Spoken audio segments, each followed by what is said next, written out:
Pucks with Haggs is brought to you by FanDuel, the exclusive wagering partner of the CLNS Media Network. And welcome into another episode of the Pucks with Haggs podcast. I believe this is our 21st episode, so congrats to continuing on this journey with us as we go through the hockey landscape. I'm lucky to have 98.5's Ty Anderson with me today, a man for all seasons, a man that's very bored like I am right now because the Bruins seem to put out the news in clusters and then go silent for weeks at a time. So he's suffering along with the rest of us media whores. But before we get to Ty, I just want to say really quickly, thanks to our sponsors, FanDuel Sportsbook. We always thank them, and we'll have a new read from them because football season is coming and all the betting people are coming out for football with Sportsbook. But let's get back to the hockey right now. And Ty, how high is your level of boredom right now after the arbitration stuff has all come out with Swayman and Frederic, and there's really tumbleweeds blowing through Bruins news items right now? Yeah, I mean, listen, it's got to be probably a 7 out of 10, I would say. Strong 7. Yeah, and I say that because, like, we can do things, like next week we'll probably do some deeper dives into some of the guys they brought in and, who could maybe grab a spot that you're maybe not thinking of. But ultimately, yeah, like the juice is over, like the stuff that's going to really power you through the offseason. The cap situation that we talked about, it seems like they've escaped that relatively unscathed. And I mean, Taylor Hall is what he is, right? That is a loss. Let's not, get that too twisted here, but It really appears that it's going to be Taylor Hall. And then they're going to have to, run with 2 extra bodies instead of 3, for in terms of the regular season. So it's like, all right, well, there's that, there was that whole kind of idea that they were going to have this massive sweeping change this summer. And it looks like it's just one player off the roster and then one fewer body sitting up in the press box as a healthy scratch. And the one player turned into 5 other players that you've added to the roster, right? You've transferred the one. You now have 5 small horses attacking you instead of one big horse, based on the metaphors that people always use. Would you rather have one giant chicken attacking you or five small chickens? But like, you're right. I get the sense that they aren't going to be doing much else here either. Like we've heard rumors about and obviously we look at the center position right now, and that we'll get to this later in the show, but you look at that and I think they may decide at some point this year that they need an upgrade, and maybe we see something down the road once the season starts. But I think they've got to look at Zacha and Coyle and see what they have and get a read on that for a little while. But getting back to the arbitration hearings, 4.75 million or 3.475 million for Jeremy Swayman 1 year, and then 2.3 million for 2 years for Trent Frederic. I thought as soon as the Ilya Samsonov decision came down, 3.5 million, extremely similar numbers to Swayman, very comparable. Even if they couldn't use that in an arbitration hearing, I think you could tell that's where the arbiters were going with, goalies that had numbers like that. And it's likewise, Philip Kurashev, when his deal came down in arbitration with the Chicago Blackhawks, very comparable numbers, even if they're different players, to Trent Frederic. So he signs for just a touch more than Kurashev got. It seemed like, we knew for a good week, 10 days, what was going to come down here. And basically the Bruins carved enough money out to afford both of them. They read it correctly too, as to what the market was going to be for those guys. Yeah, absolutely. And I think a big thing, honestly, with Trent Frederic was that I think if the Bruins could have gone longer at that number, they would have. I think that was sort of the vibe that I got heading into those negotiations, and hearing about them and listening to people talk about them, was that the Bruins would have probably liked to go 4 or 5 years. But with the salary cap expected to explode, there's probably Trent Frederic's camp is saying, no, we're not going to sign, for a long-term deal now, because Trent Frederic, if he continues to score at the rate he did last year, and maybe let's say he works into the power play a little bit more, or moves to center, he could make more money. So I think that number is a fair number for him. That was the contract that I really didn't know where they were going to go with it. And then as you mentioned, you have the Kurashev award. So you're thinking, okay, it's going to be around there. But up until that point, you would ask around, people would say, oh, Frederic's worth 1.75. He's worth 2.5. Someone told me they thought he was worth 3.5 at one point. I was like, wow, like he's a guy who's just, his value is hard to nail down, because you don't know what it was last year. If that was just, riding the high of a great team, being on an all-time team, or if he finally found his footing as a potential budding power forward in this league. So, and high shooting percentage, let's be honest. Exactly. Yeah. Yeah, and that's the other thing, right? But like you kind of looked at what he did, and this kind of comes back to how you feel about advanced metrics and what have you. But you look at the guys he played with; they all got worse without him. So you're looking at that and saying, okay, is he, is he kind of just a space creator that is benefiting everybody, right?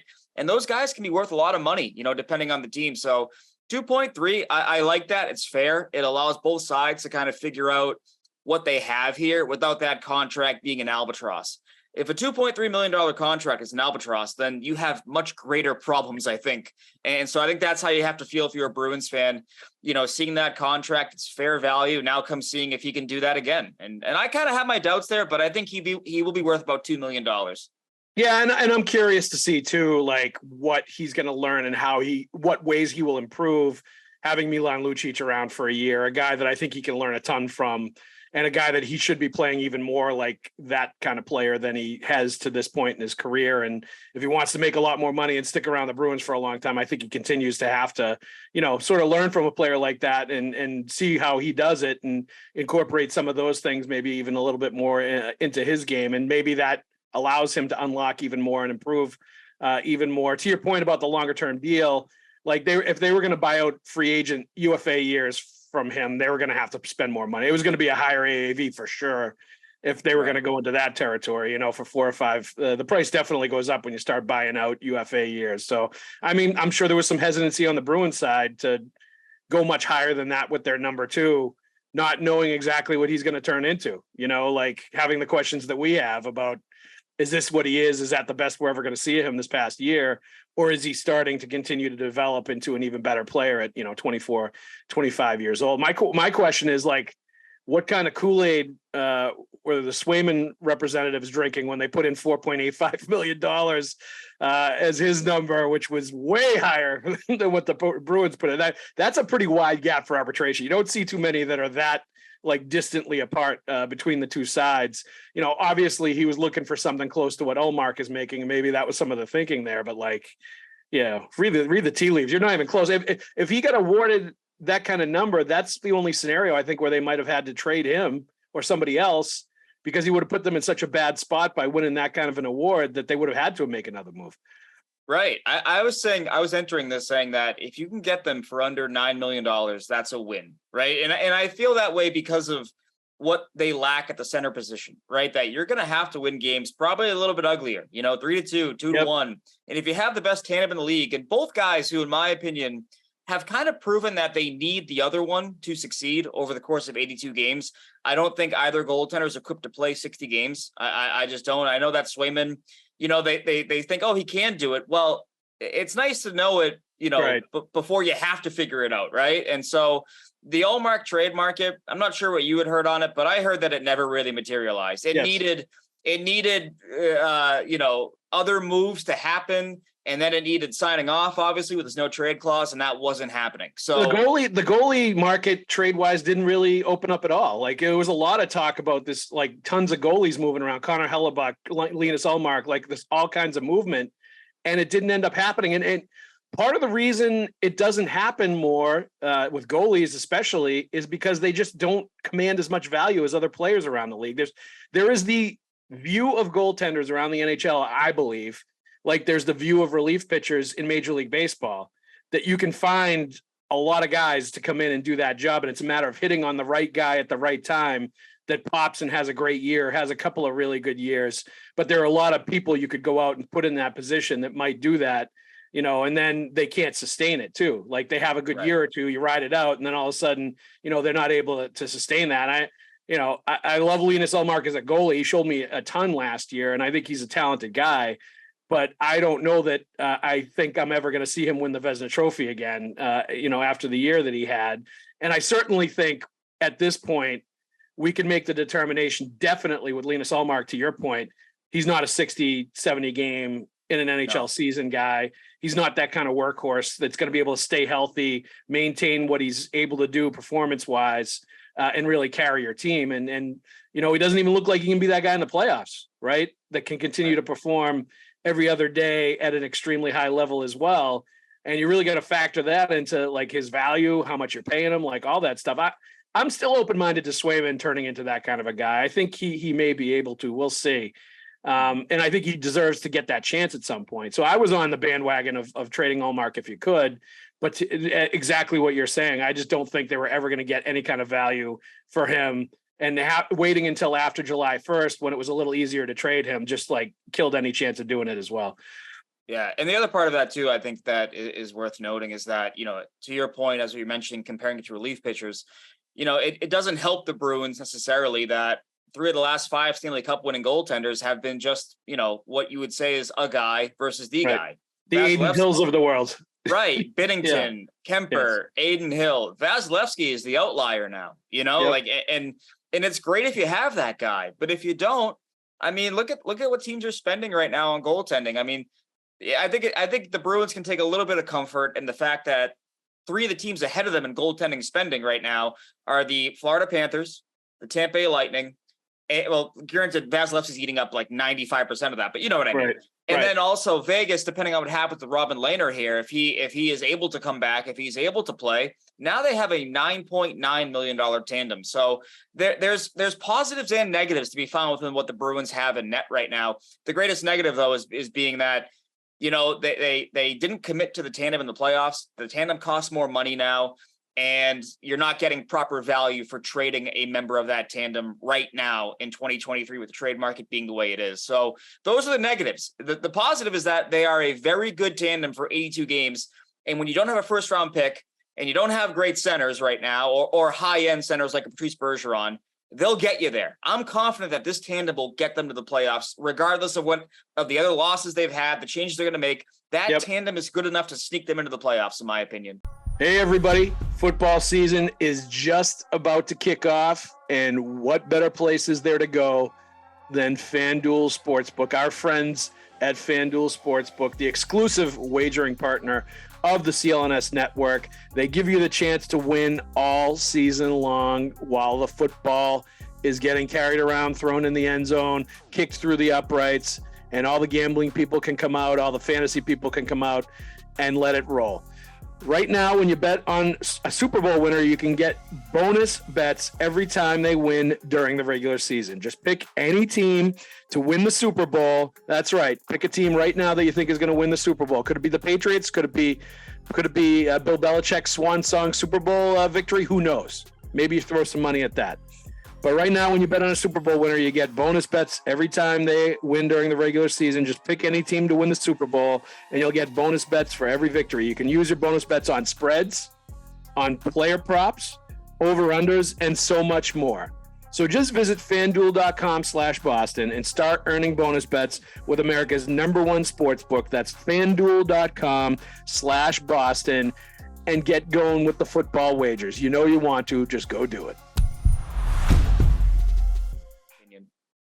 But the question becomes, what do they do in the playoffs, and can they continue what they've done in the regular season in the playoffs? Do you have to go strictly to a tandem in the playoffs where you're playing one every other game?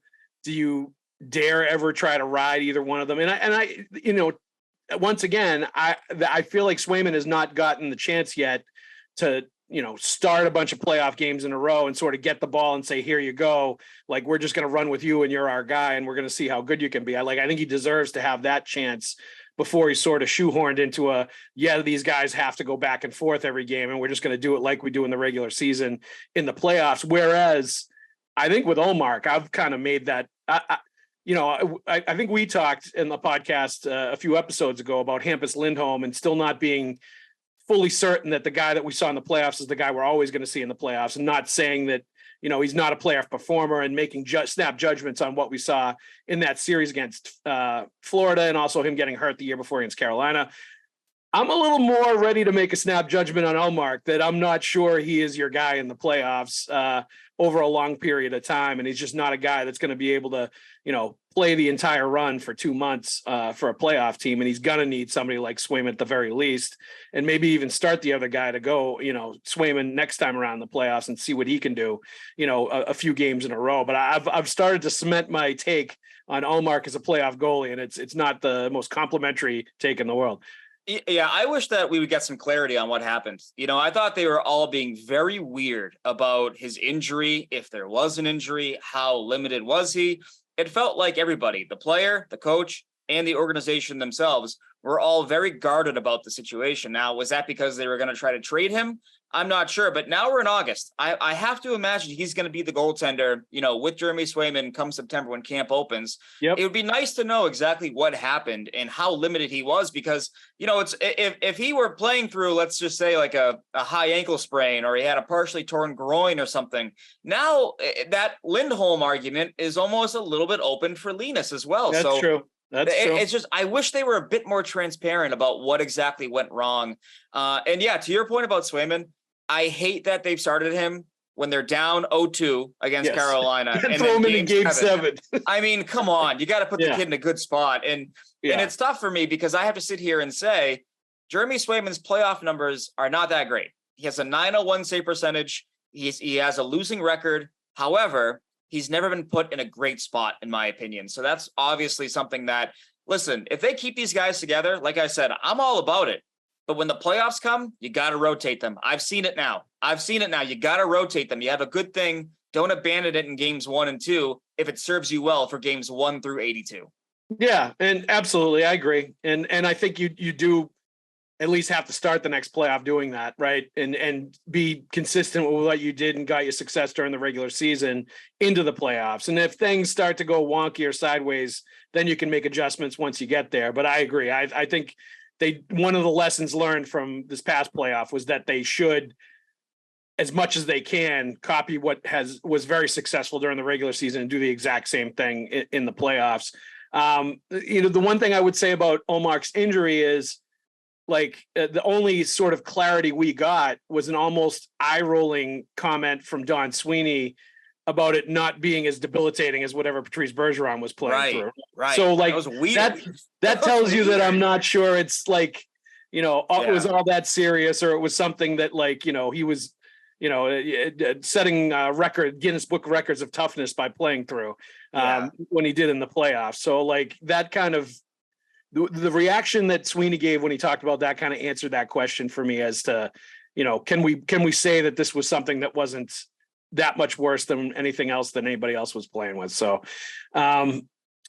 concern about the 22 roster, NHL roster format for the season because of salary cap circumstances. I certainly don't have much of it's like Ian Mitchell. You go down to the minors and we have a 7th defenseman and we have 13 forwards.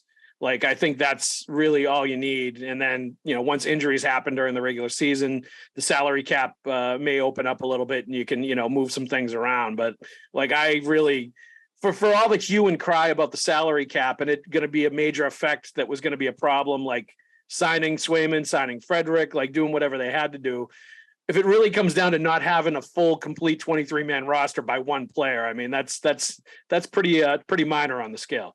Right. You got to be happy, or you don't got to be happy, but a guy like Jake Saboral's got to be happy saying, yes, oh, wow, I can actually play. If some guy's coming out, I'm not getting bumped down for Anton Stralman or Connor Clifton, Dmitry Orlov, whoever flavor of the month it is. He's probably going to play more than 5 times after Thanksgiving this year, based on this current roster construct. It's really interesting though to see what it means for, maybe some players who are on the fringes, some guys who might need waivers, AJ Greer, Jacob Loco, Jesper Boquist, Patrick Brown. You go up and down the list, you got a lot of guys fighting for some spots here. And I do wonder if there will be an element of sort of what they did with training camp last year, where Nick Foligno, Mike Riley, those guys were waived and they were called up, but it allowed them to have those sort of paper transactions that allowed them to maximize their cap space. A guy that I wonder about with that is Derek Forbort. I know that he has a solidified role here, but $3 million for a guy who's on your bottom pairing, that's what spelled the end for Mike Riley, a year ago. And not to say that Forbort's going to get banished down to the minors, but is he a guy that they waive and try to maybe maximize the dollar? I mean, this is sort of what Evan Gold is brought in to do. And I think it's why they gave him a promotion last year, to manage that daily cap, because it can be a headache. But that bottom of the roster has a lot of room for a lot of movement. I think more so than the 23-man roster. That's what I'm looking at is is how do they maximize every dollar? Because opening with $400,000 in cap space is not ideal, right? So right. What other moves are made to maximize that dollar? I'm dying to know. That's what is really intriguing to me, I think, based on how this roster is kind of shaken out right now. Yeah, I think guys like AJ Greer, Patrick Brown, Derek Forbort, I think all of them could see it could be another like Bloody Sunday where there's a bunch of guys like right before the season starts, like put on waivers, even if they're not going down to Providence, just for the flexibility you're talking about. And, to be able to send them down at any point over the first month if they need to, without, having to worry about it as well. If they want to bring some young guys up, depending on how those guys are playing, I think that's just life in the salary cap era now, especially for guys like that are kind of, fourth line, bottom six forwards or bottom pairing defensemen.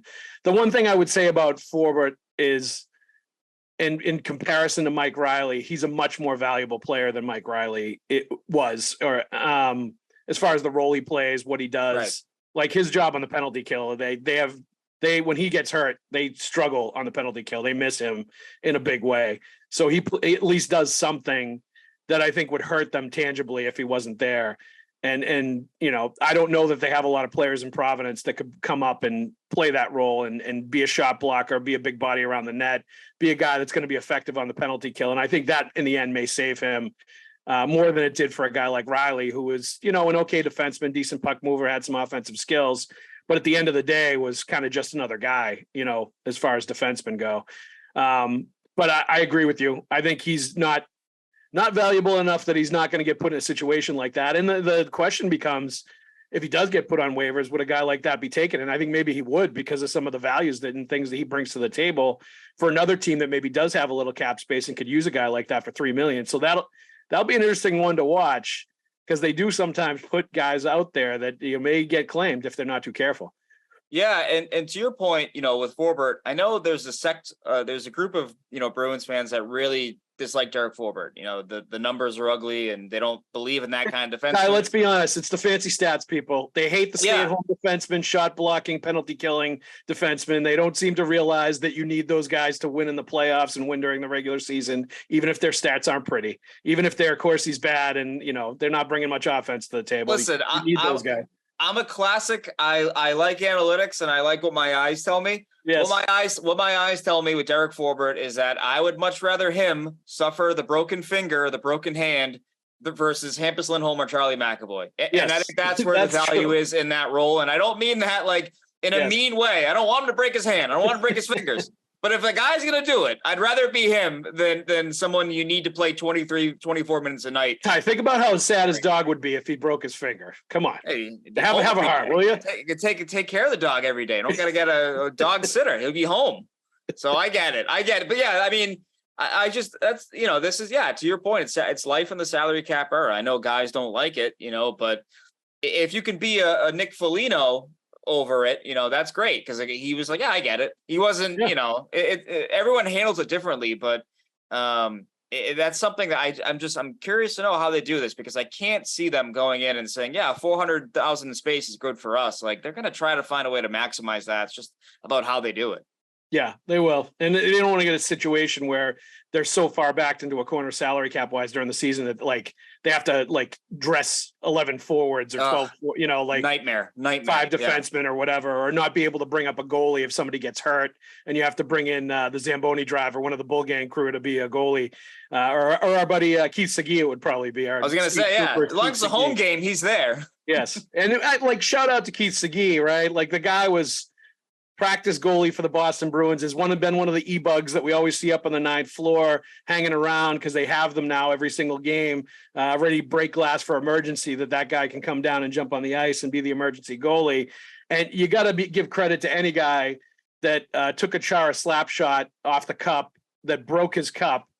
And now the guy actually, when he goes on the ice and is the emergency goalie for practice, wears 2 cups.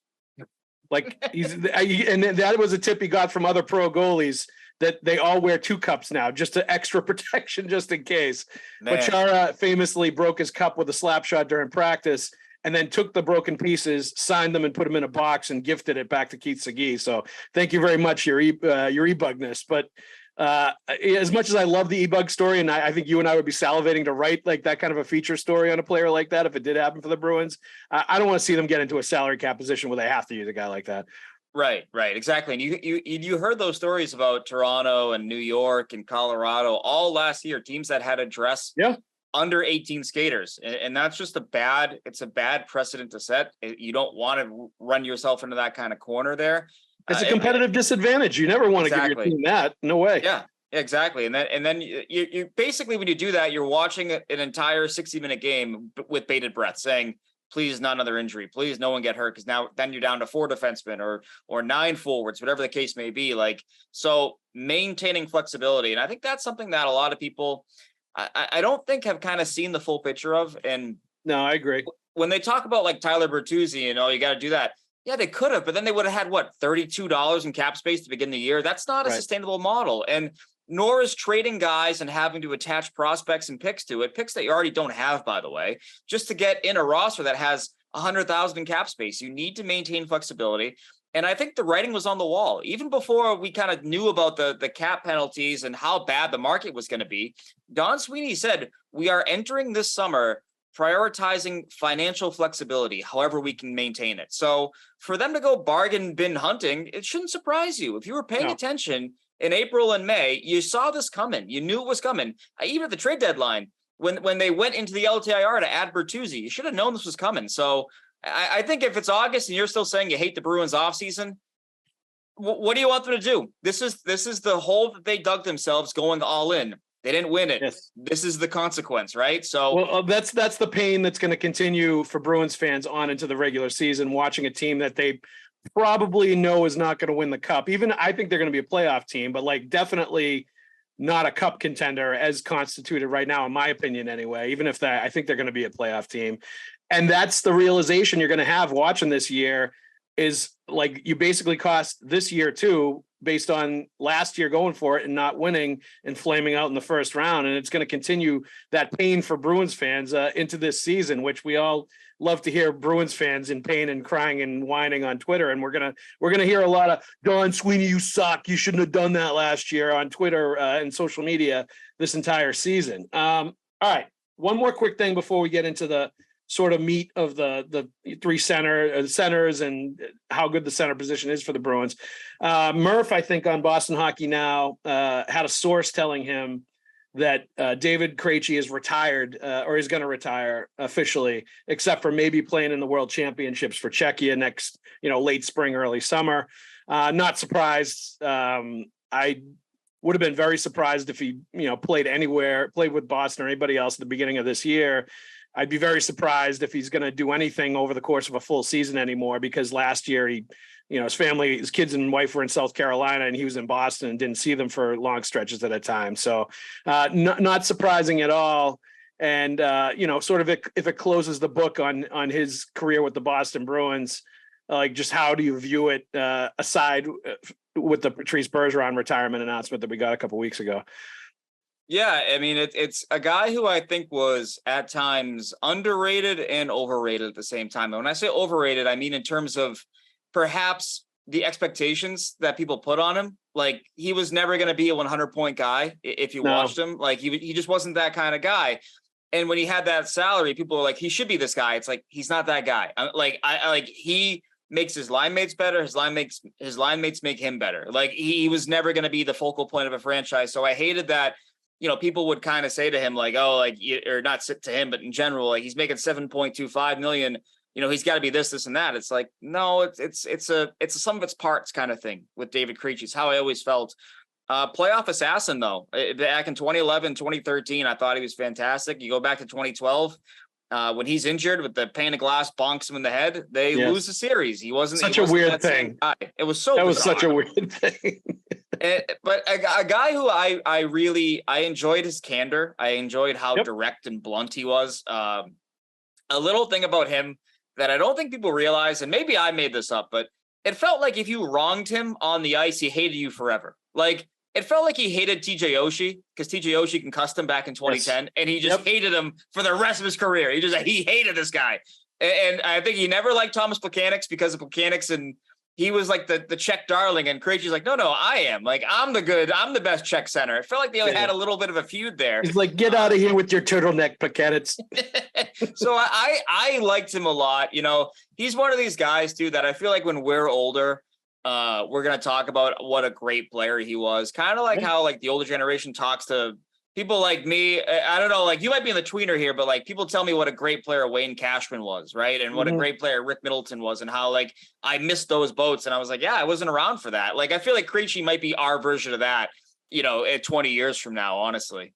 Yeah, no, I agree. And, I loved his candor. I loved his honesty. You're right about like, he would, I think, make quick decisions on line mates, people he was on the power play with. Like, he wasn't afraid to tell guys, I want the puck here. You need to do this, like direct traffic and order guys to do things. Like, he was a guy that was in charge when he was on the ice in those kind of situations.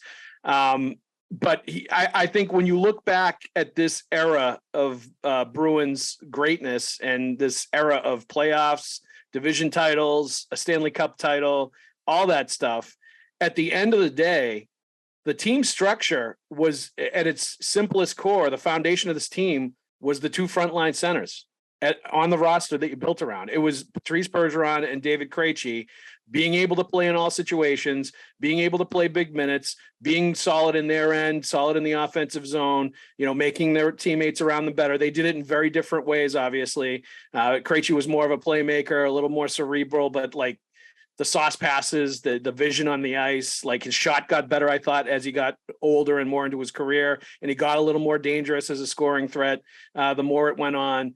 But like, all of that stuff made him such a good second line center that was okay being a second line center too, and letting Patrice Bergeron, get a lion's share of the credit, the leadership, like all that stuff. It says something about Krejci that he was able to be sort of the wingman with Bergeron and, let him get a lot more of the limelight for the time that they had together. But he was the guy that really stepped up in the playoffs and elevated his game scoring wise, and, was as big as anybody else in them winning in 2011. So if it is it for him, which I truly believe it is, like I loved watching him as a player. I loved getting to know him as a person, and I'm going to miss the way he would answer questions and the honest way he would, like, if I was looking for an honest answer about something and get the real pulse of what was going on in the dressing room, like that was the guy I would talk to about something. Oh yeah. And oftentimes he would surprise.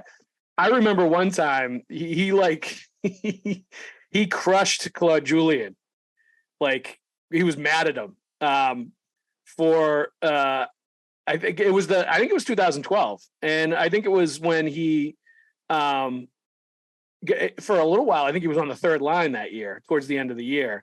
It was one of those seasons. Did they move him to wing? Was that? Yeah, they did a bunch of stuff. Yeah. They did a few things. And like, I caught him at the right time. And like, I think the breakup day, and he's really started telling me what he thought. And then a few minutes later, I got the tap on the shoulder. It was him, like, yeah, I don't want any of that out. I was like, all right, bud, I'll cut you some slack. It's like a professional courtesy. Like, you need to get that off your chest. I get it. Like, I'll give you a mulligan, which in our industry, sometimes you do that, right? Oh, like, yeah. to build a relationship with players, you're definitely going to give them some rope like that. And that was one of those instances where he's a little too honest with his feelings, which he could be from time to time, which I loved. Yeah. I mean, and that's sort of like, it's funny, like if he walks away now, it's a bummer, but at the same time, aren't you kind of, I mean, speaking personally here, I got to know what Pavel Zacha can do at center. Like, I got to know. So there's a part of me that's like, you know what? That's for the best, because if you come back over here, the team's not going to be as good. They'll be better with you here, but they won't be a Stanley Cup contender. Yep. And, it's like we're kind of just delaying the inevitable here, right? And I feel like for the Bruins, it's almost good to find out if Pavel Zacha can be a second-line center. Because if he can't, well, he's a good second-line wing. So now you got to find a center. And I think they got to find one anyways, but it'd be nice to know where Zacha fits into the equation here, particularly down the middle of the ice. Well, could he even be the first line center? I mean, Is he going to be this season? Like, I think that's like, I are you of the opinion that I am, that we do not see any big move coming, through the rest of the summer training camp? Like, I don't see it. Yeah. We're probably going to see a stretch of, Zacha and Coyle as your top two centers. We'll see what Morgan Geekie can do. And, they're going to see what this looks like with, some talented wingers obviously still there. Some guys that showed us some things in the series against Florida when Bergeron and Krejci were out. Certainly Zacha and Coyle looked like they were up to the challenge in that playoff series before Bergeron came back. They were up 3-1, and those guys were playing really well. And two solid, two-way players. Obviously, Zacha's going to have to get better in the face-off circle.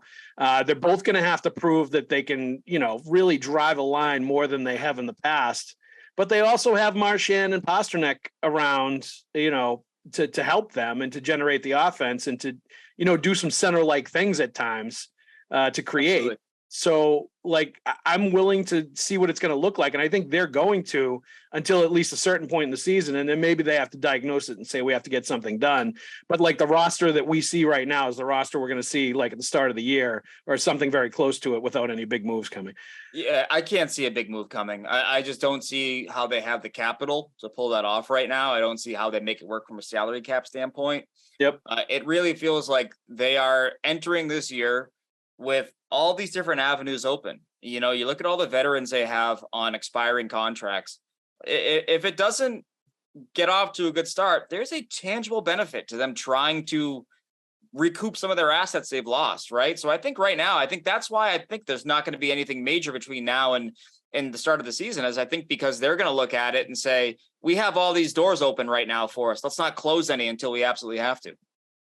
Now, let's flip that around, okay? There have been some names that have been highly attached to the Boston Bruins as available centers on the trade market.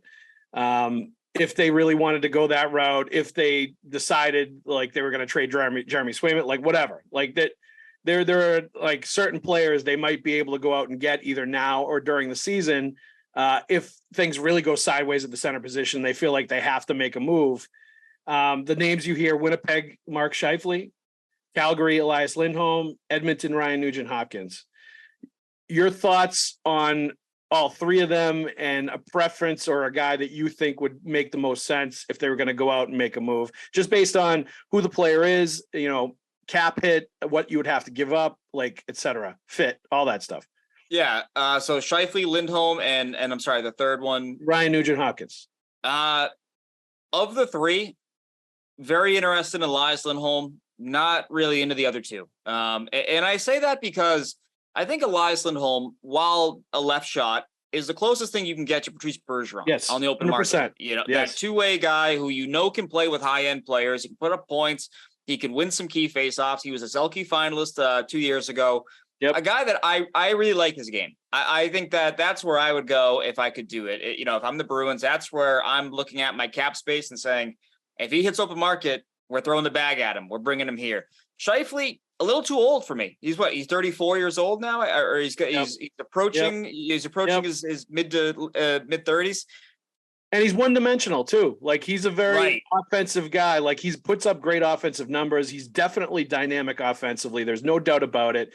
But he's not a two-way center like Lindholm is. That is my concern about him. But I also am concerned about him from the something is rotten in Winnipeg thing as well, where they've gotten two coaches to be completely exasperated. The last two coaches that have been there, Paul Maurice and now Rick Bowness.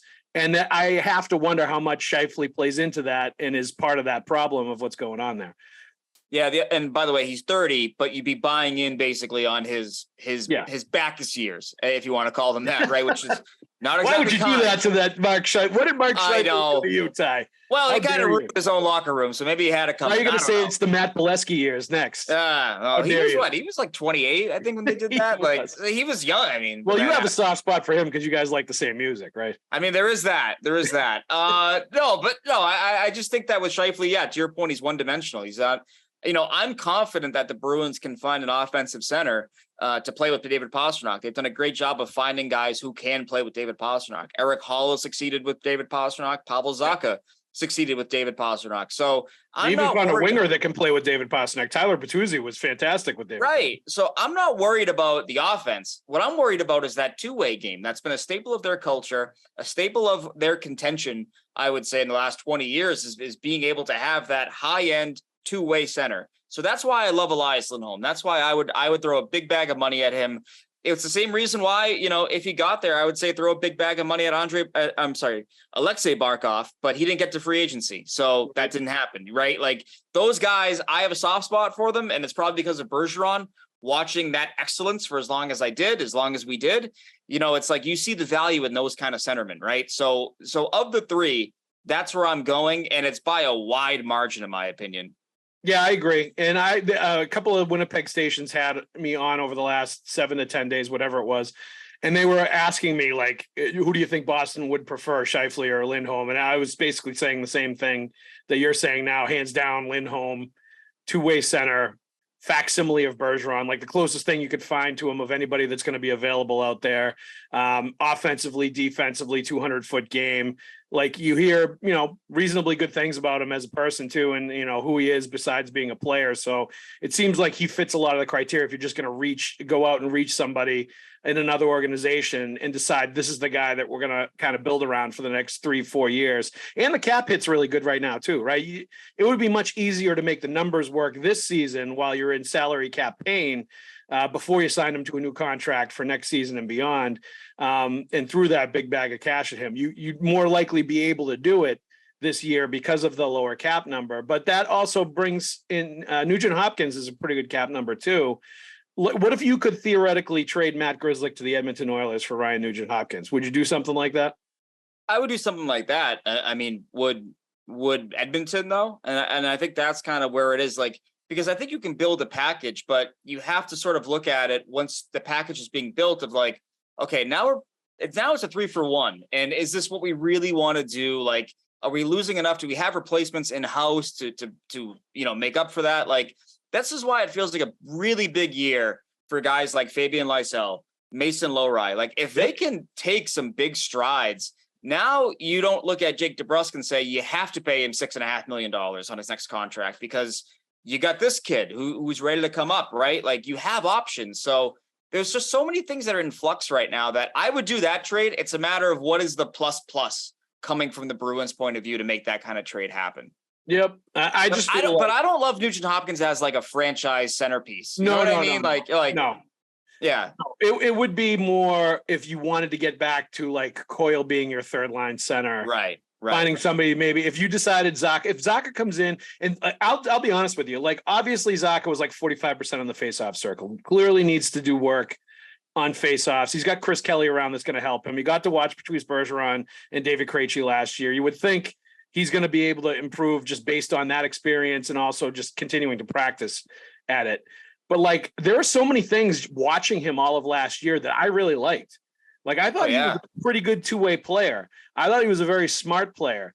I thought he did a lot of really intelligent things, but I thought he was a guy that hustled a lot. He back-checked. Like, he did things, not only that, but he's got the great shot. And I think he continues to show, if he's playing with good offensive players, that he is going to be able to create offensively. Like, I saw enough last year to say, maybe this guy can be a decent number one center. Like, he's not going to be a Hall of Famer. He's probably not going to be an all-star, but he might bring in enough to the table that you can put him in that position and he's going to start to flourish as he rounds out like the other parts of him playing center. Because if faceoffs are the only thing that's really problematic with him, like, you deal with that and hope he gets better, and he probably will. Like, I think that's a skill that you can certainly acquire and get better at. Whereas with Coyle, I really think at this point, having seen him enough as we has, he's going to have stretches where he flashes and plays great. He's going to have stretches where he looks dominant physically, fast, can finish off offensive plays, looks like he's carrying guys on his back and like to the net, and just looks like a dream player, a franchise center. But he can't maintain that for 82 games, and he does a better job of maintaining it for a playoff run. I think it's easier for him to do that. But he's just not a guy I think that's going to consistently be a top six center because he has the sort of ups and downs. And he can't sort of maintain that level. So like, if you can get another guy that you think is a top six center, maybe a second line center, maybe you think Nugent Hopkins is that guy, maybe that solves the problem if you think Zacha is your number one guy. Yeah, and I think that's the big question I'd have with Nugent Hopkins is he still a center or is he more a wing now? We've seen him utilized as a left wing quite a bit in Edmonton. Now, that is to be expected when you have Leon Draisaitl and Connor McDavid, but that's something that I'd want to kind of know about him as well before committing to that kind of a deal. What's interesting is you mentioned Zacha, you mentioned Coyle. it really is going to be, they're going to hope that it just combines into one top center, right? And you saw that last year with Coyle on the PK. I thought he had a great year as a penalty killing forward for the Bruins. I thought he it really, really surprised me. But at the same time, Zacha was getting worked into the PK more than he was in New Jersey. He averaged over a minute of shorthanded time on ice per game. As the faceoffs, as you mentioned, game 1 against Florida, he did pretty good. I think he won almost 60% of his draws. He didn't match that for the rest of the series. But again, you saw it in that game and you're like, okay, if you can get that a little bit more consistently, you got something there. So it's clearly going to be, they're going to just hope that they combine to make one top line center for them. Right. And you go from there and you see what happens. But yeah, they're going to need one of those guys, like one of those guys you're talking about. They're going to need somebody like that. And, the dangerous game here, Joe, the game that I'm dreading personally, just as someone who wants to see the Bruins add some star power, because it makes our jobs a lot more fun when they have star power and when they're an elite team in the league. Is you have some of these guys are going to be UFAs. Now you have to wait and see if they get there, right? Like Bo Horvat didn't get there. He got traded and signed extension immediately. That's the dangerous game that is part of this as well. Like, so we're sitting here saying they can't make a move. Maybe they shouldn't make a move, but how long can they really wait? Like, that's the other part of the game here that I think is really intriguing for the Bruins. It is. And like, credit Don Sweeney. That's one of the things he's been very good at, is targeting and finding somebody that he thinks could be with the Bruins long-term, getting them as a rental, and then signing them to a contract extension and getting them to stay.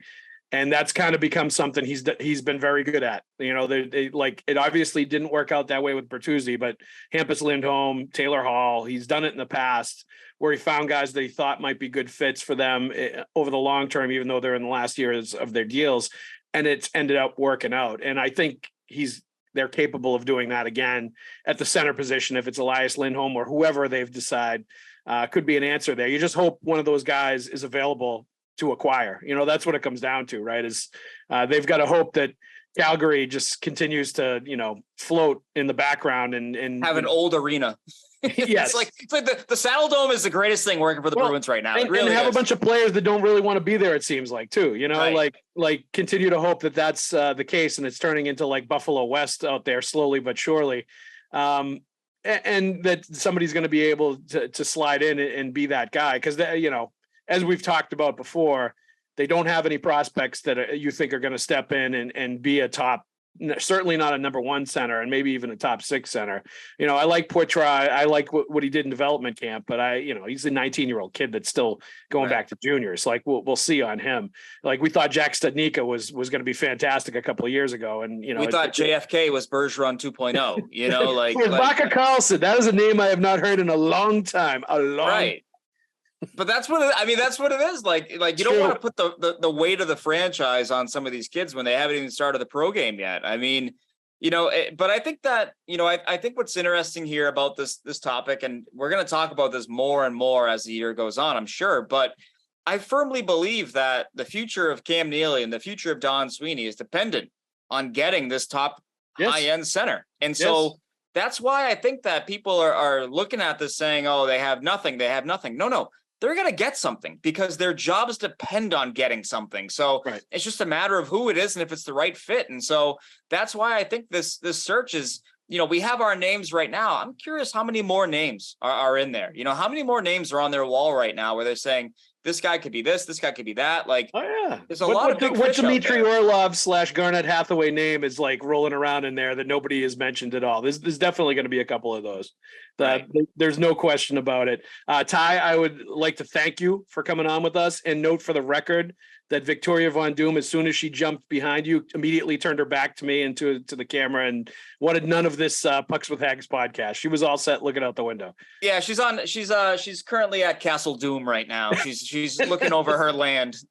So it's a nice scanning over Catveria as we speak. Yes, exactly. Catveria is alive and well. Ooh, I love that. I'm going to use that now forever. Thank you. You can have that one, Ty. All right, and let's also thank our sponsors, FanDuel. sportsbook. Football season's about to kick off, and you go to FanDuel.com/Boston and start earning bonus bets with America's #1 sportsbook. And let's also thank Factor Meals, America's #1 ready-to-eat meal kit. As I said before, I am a client, not just a pitch man. This is delicious, ready-to-eat food in less than 2 minutes in the micro. Ty Anderson, thank you very much for coming on with us. Let's do this again a little later down the road. Absolutely, anytime. I'm always around, unless I'm not, but I'm always around. So we got that going for us. I am in that same boat. Unless I'm doing something, driving one of my kids somewhere and being the Uber driver, just like Patrice Bergeron, I am also around. Thank you very much for listening, everybody. I'll see you at the rink.